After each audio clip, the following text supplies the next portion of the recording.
Hey people, now remember I tell you that these things like to wake me up all through the night.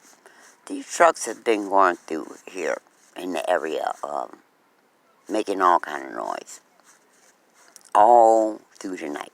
Now the thing is, all communities have noise ordinance where certain noises are not allowed after maybe 10 o'clock at night. You have to turn the music down, respect your neighbors. If you got a dog, you have to make sure your dog is in so he won't be barking, disturbing the neighbors. But right across the street, this dog barks all through the night. Now, I know it's not just a dog. Sometimes you can tell it's a recording of a dog bark. The tone is still the same, the barks are still the same. Sometimes it's a real dog, sometimes it's a recording of the dog. Now, as I said, there are noise ordinances in every city that at a certain time, the neighborhood, to keep it respectful and no neighbors could sleep, it has to be no noise. People in Chicago and in Illinois, you are not even supposed to sit outside a person's house and blow your horn on your car, even if you're looking for a neighbor or something, at a certain period of time of night. You cannot blow your horn and disturb everybody else in that neighborhood. Now, I used to study, well, I ran across cases of sensory deprivation. I don't know if I talked about this before. When I was about in my 20s, I was reading, because I told you I studied psychology. When I started teaching myself psychiatry at the age of 16 or 17 years old.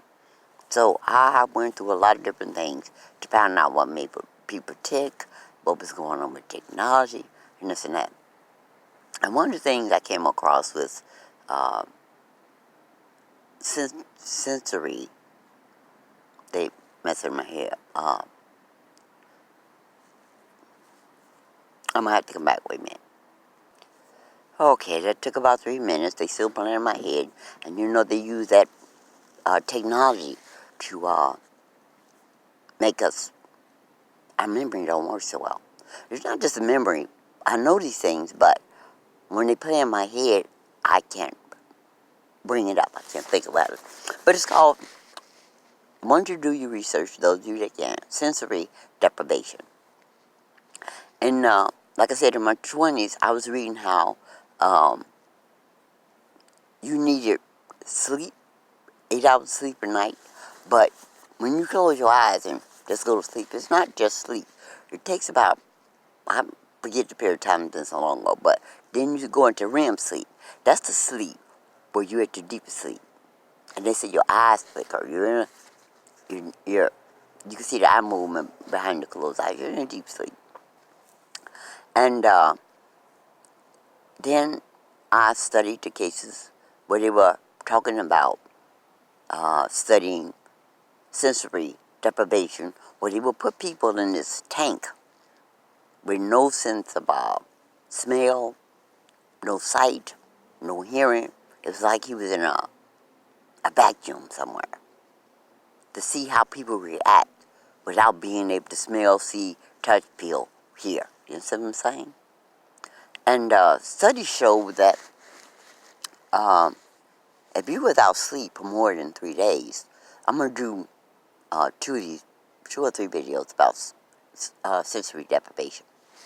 If you're out sleep for more than 3 days, or if you don't get into that deep REM sleep, that you start to, you can't concentrate. You are not good at problem solving anymore. And if you go without sleep for so long, it can start affecting you. The deep sleep, it can start affecting you physically.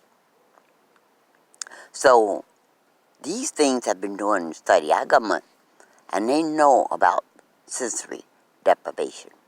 You know what I'm saying? So they've been using that against us for quite a while. I'm going to end this at 5, and I'll be back with part 2.